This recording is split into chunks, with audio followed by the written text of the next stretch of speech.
Hello, everyone. We are achieving the dream. We got a chance that was, the partners that we got a chance to work with. By the way, my name is Javon. Uh, yeah, so we're gonna jump right into it. Achieving the dream, we was divided up into two groups. Ultimately, we of course intertwined, to work on this one big project together. However, we had our individual tasks. We had achieving the dreams. The green team is Barbara Gooch, uh, and of course myself. I was on the orange team. We had Miss Vickiana. She was on the green team. We had Miss Venus. That was my partner on the orange team, and we had Miss Eeman, which was is she served on the green team.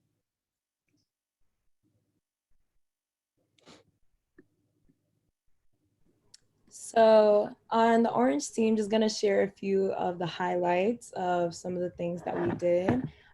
So the first thing we analyzed the courseware and we just took a look. It was a courseware that was designed for faculty for them to use in their classes and giving them like kind of an idea of what to do.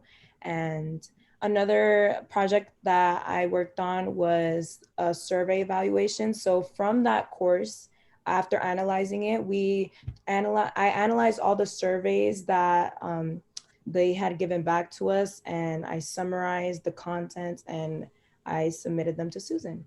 So, and then the next thing we worked on was the faculty playbook, and I, alongside another student fellow, we provided a student view to several parts of the playbook, and we were able to provide our own perspective and our thoughts on the playbook and what we thought could be improved.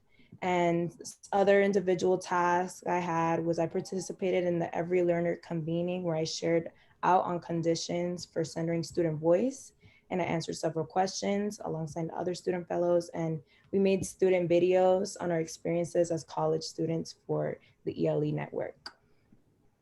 And as you can see on the side, that's just a picture of the faculty playbook, the comment that I had made. So that was just throughout.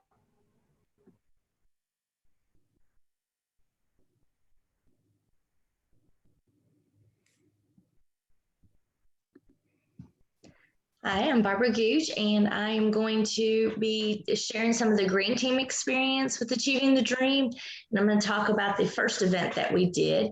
That would be the From Equity Talk to Equity Walk book read. And there was a few assignments where we knew we were gonna, we had planned well ahead with different events. And then there was a few pop-up ones. And this is one of those pop-up ones that we got to enjoy. And what we did, we were privy to read the Equity Talk to Equity Walk book, and we were able to read the first two chapters.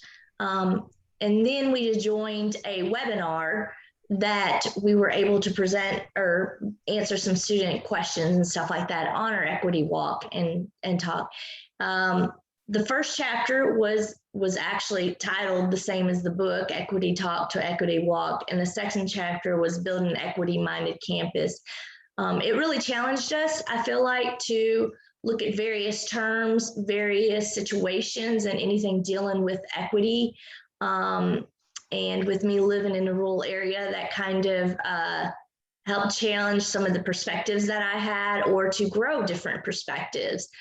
So I enjoyed just the little bit and the quickness of it. This was also, I meant to mention, was presented to Connecticut, and we actually worked with them in doing essentially a book talk with them. I will hand it over to the next person. So I'll actually expand on what Barbara mentioned. For the Connecticut conference, we helped Rwanda build the slideshow, and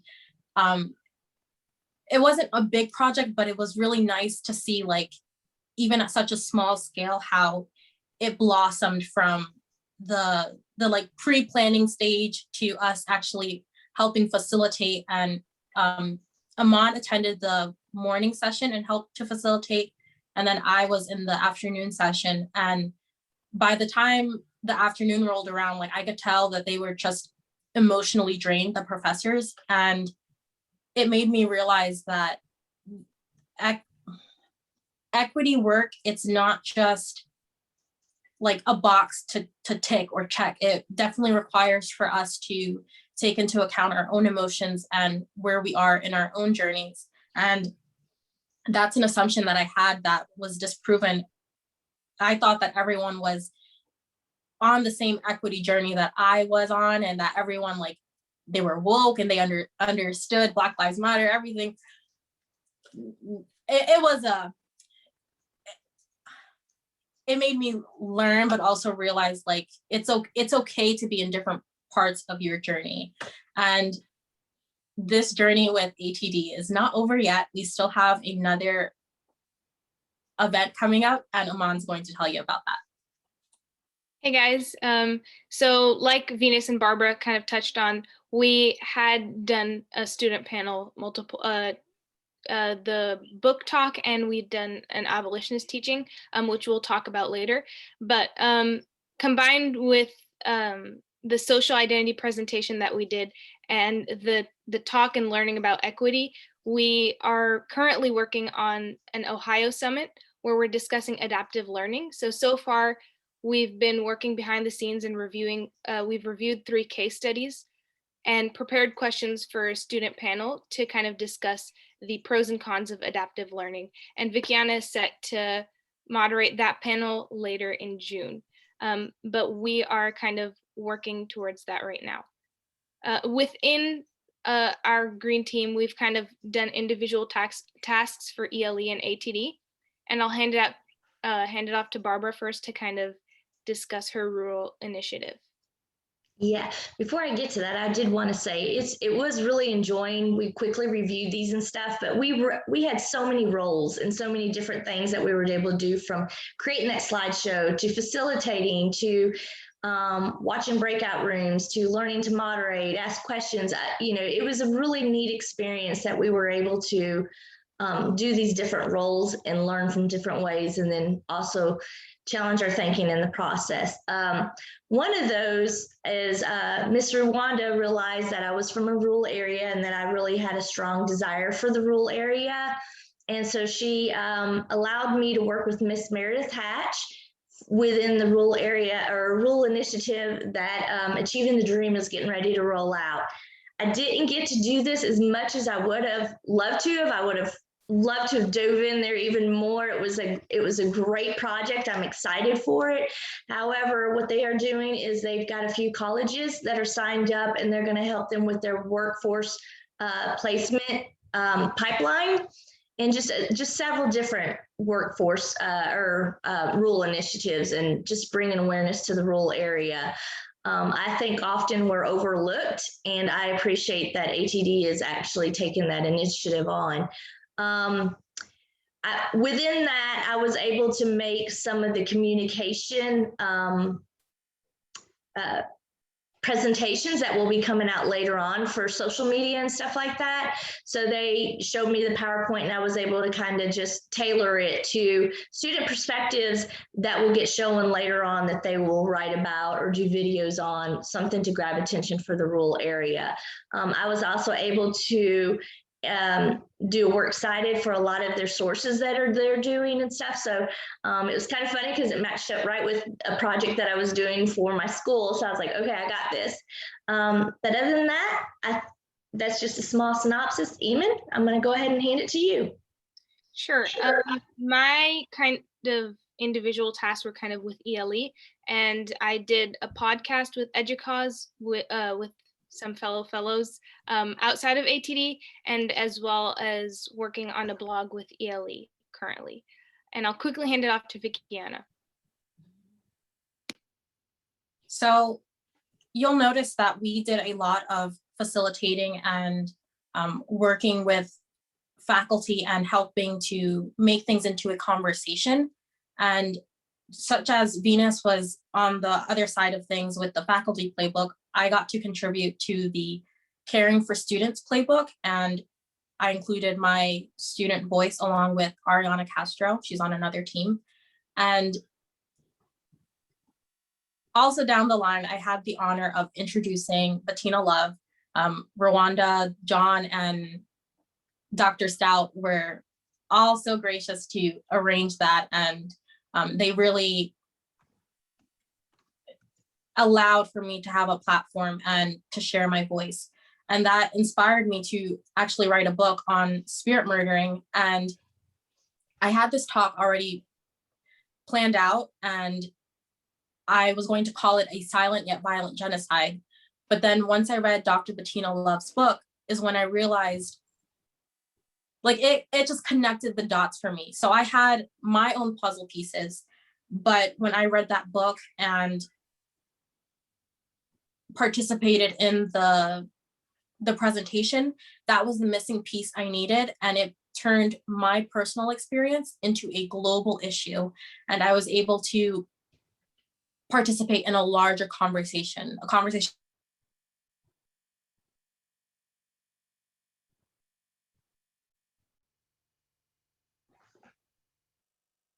larger than myself. Is going to talk about how he contributed to the panel and how he like made things run smoothly.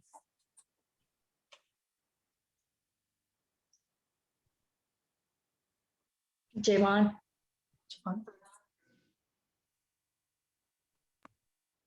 Okay, and we will just transition into the next slide, where we would start talking about pretty much everything that went into the insight on the, not this one right here, yes ma'am. The insight on student abolitionist teaching. Vickiana discussed her roles with the student abolitionist teaching. My role, I was primarily served as the moderator. I was pretty much the glue that held all the pieces together to ensure that we kept the show rolling. I introduced the fellows, and of course, I assisted with question facilitation, and I was also graced with having the closing remarks to pretty much close off the event. It was a very great event. This was the event where all of us got a chance to come together. The whole Achieving the Dream student fellow got a chance to come together to work, and I feel like it was a great experience. Ms. Barbara. Yeah, so I talked a little bit about my environment living in a rural area. And one of the things that we kind of wanted to do within this was bring our lived experiences within it, take what Love was teaching, but what can we do to show our culture, our geography, our race, anything like that. And we all had various different perspectives, and that was really neat how it came together. We were kind of worried, I was worried how it would come together, but it ended up working out really good. And so the topic that I talked about was academic gaps, and this is something that Love talked about within her role within minorities and stuff like that. But I wanted to kind of take it and also explain to it within rural areas. And so that was really interesting to show the dynamics of the rural areas and how we can think of what are those academic, gaps with a lot of the social economic being low. The obstacles that I had with this was almost a whole new world to me. The abolitionist teaching I had never heard of. A lot of the equity terms, I kind of talked about that, I think. Just learning the different terms and then understanding what others were going through. But that's something that I felt like was really interesting, was to be able to take that and apply it to our lives and learn and grow from that. And then as I want to be an educational advocate later on, after I graduate, I can see those barriers that other people and help understand it and to help break those walls down. Venus, your turn. Thank you, Barbara. So my role in the conference was basically, I was the chat facilitator. So as the name says, I facilitated questions in a Zoom chat similar to what I'll be doing today, and choosing appropriate questions for the panelists. And I also briefed the audience about the ELE network as a whole, because since this is a network, this was a event like sponsored by ADT, so ATD. ATD. And then I just gave them a little introduction on that. And I had the privilege of also introducing Vickiana. And yeah, that was basically my role for this conference. I'll go next. I was a fellow panelist, and I had a discussion about abolitionist teaching, what that meant, and how it was applicable to the current pandemic and how that kind of exposed inequities in our educational system. We also talked about cultural DNA and the trauma of erasure. And the experience that I was privileged enough to bring to the discussion was the focus on religious diversity within equity. Because we talked a lot about race and we talked a lot about like financial inequities. And so trying to bring that perspective was challenging, but in the end, I think it was very beneficial to us as students as well as and to faculty. And part of that process was reflecting on my own experiences and finding like why abolitionist teaching was important to me and how I can use my own experience to kind of bring about equity in teaching and learning. And to do that, it was a lot of listening and balancing kind of the information I was learning and knowing when to insert myself in certain conversations and when it's time to kind of step back and be sensitive to someone else's story and kind of navigate through that. And we'll go on to the next slide where we're kind of having, this is just an example of a budgeting meeting that we attended for the abolitionist teaching event. And it was interesting because we were kind of put in a lot of different meetings, like budgeting, and we went to kind of meetings that were talking about very sensitive issues, where we're kind of either reviewing certain, policies or reviewing certain materials and documents or events. And I think not only were we able to have like a behind the scenes, we were also given a seat at the table and, having all these like different experiences and adapting to different meetings and, inserting ourselves in different ways was very helpful. And I'll give it over to Vickiana to kind of talk about her student playbook for a little bit. Yeah, so to the left, that's an example of the quote from the student playbook. And after reflecting on the student playbook, it made me realize how education needs a more holistic approach, but also how this fellowship takes a holistic approach. And that's what I found so refreshing. It helped for me to connect the dots and realize that my education, what I'm learning, it's not isolated events, it's connected to everything else. And my education is also connected to the education of other students. And it really is a systemic, I wouldn't say issue, but it is a systemic topic. It's something that we need to take from the perspective of not just like, oh, the sciences or English. How can we combine the two and like bridge the gap? And so just like a closing remark and a little bit of reflection, I think when we were able to physically see the results of our work, like when we were talking about it, in our meetings, and then going out and actually talking to faculty and talking to professors and teachers, it was like for me personally, it was kind of, I didn't know how important my student experience was and how that was going to help like people who are, in admin and like faculty, but kind of sitting with them and having those conversations, you kind of realize that we're way behind where we need to be. And there's a lot of work that needs to be done. And to do that, students really do need to have a seat at the table and kind of talk about things that don't work for them or things that do work for them. And in the same way, we were able to see from the eyes of faculty and professors and teachers and kind of know how like they're navigating and what challenges they're navigating as well. And we were able to learn so much about ourselves and our social identities as a whole. Like when we're in these meetings and stuff, it was important for us to know about the information and the knowledge and kind of reflect on that before we were part of these big events. So I think that was important for us. Like we each had a lot of personal growth throughout the whole process. And I know Venus has a few recommendations and reflections as well. I'll pass that on to Venus.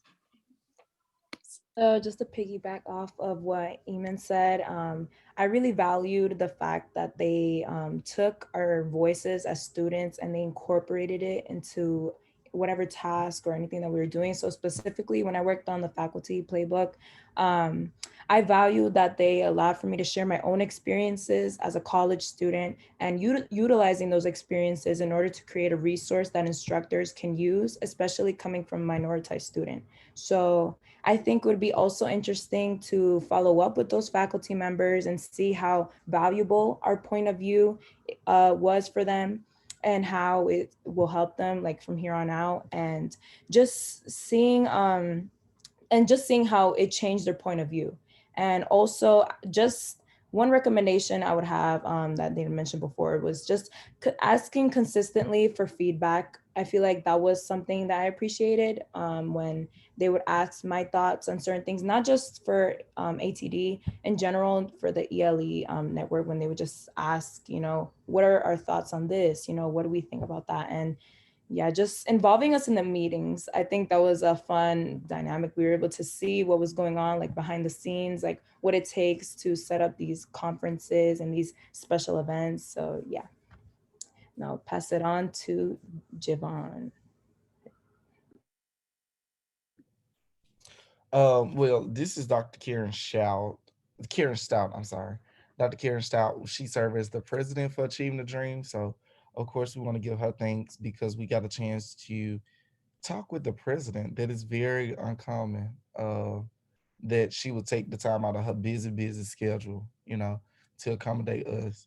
And despite this picture of me right here, I was really enjoying this conversation. That was just kind of off guard picture. And we can proceed to the next slide. Oh, we don't have Javon, you and me both.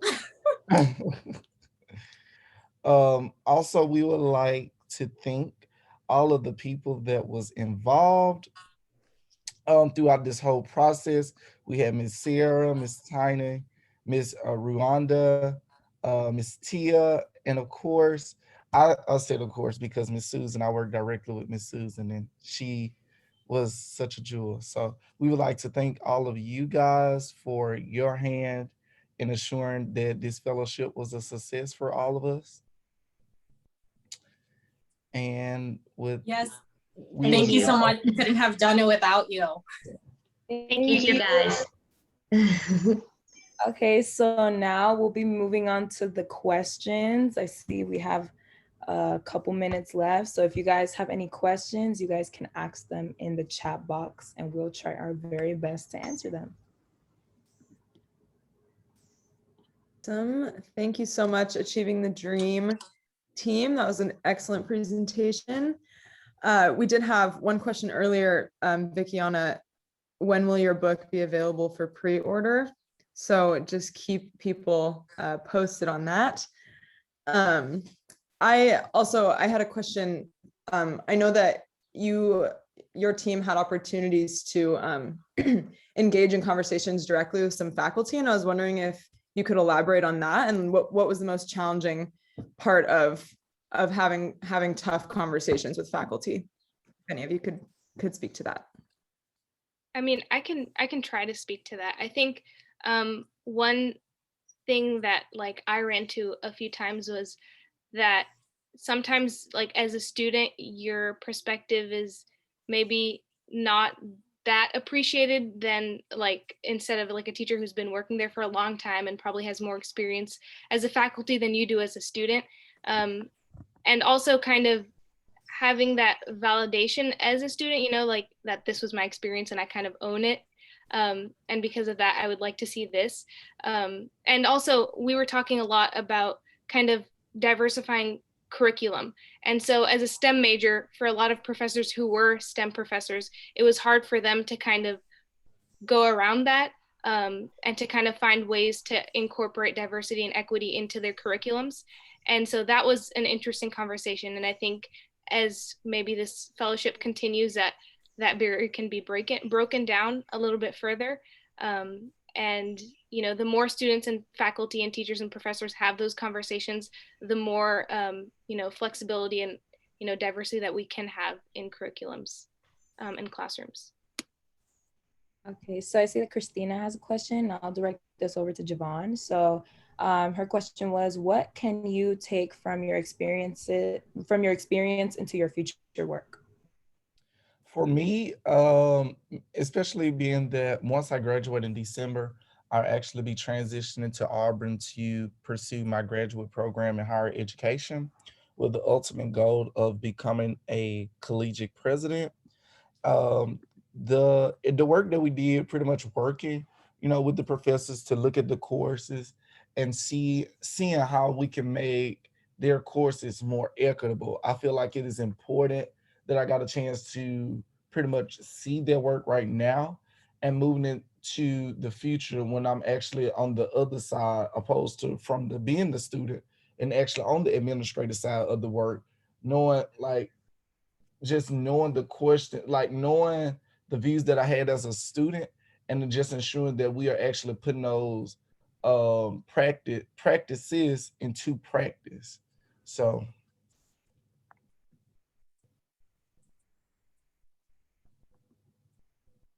So if there are any other questions, we may possibly have time for one more if anyone has a question you'd like to ask one of our fellows.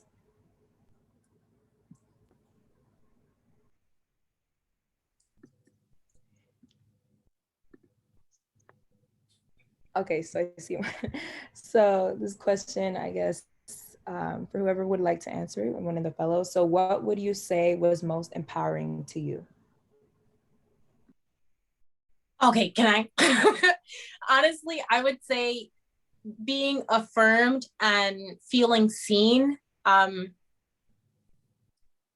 didn't have to beg for someone to give me the mic. And as a performer, like that's part of the reason why I started performing in the first place, because I felt like I didn't have a voice. But then I realized once I started performing that other people also feel that way. So when we give other people a platform and we allow for them to share their stories, I feel like it allows us to validate their humanity. And what is a better feeling than feeling seen? Like for me, there's nothing that compares in the world. And this fellowship really showed me that not only am I on the right path, but there are people that are willing to pour into me and help me. And it just made me re-believe in education. Like after dropping out, I was like, I'm done with school. I don't want to do college anymore.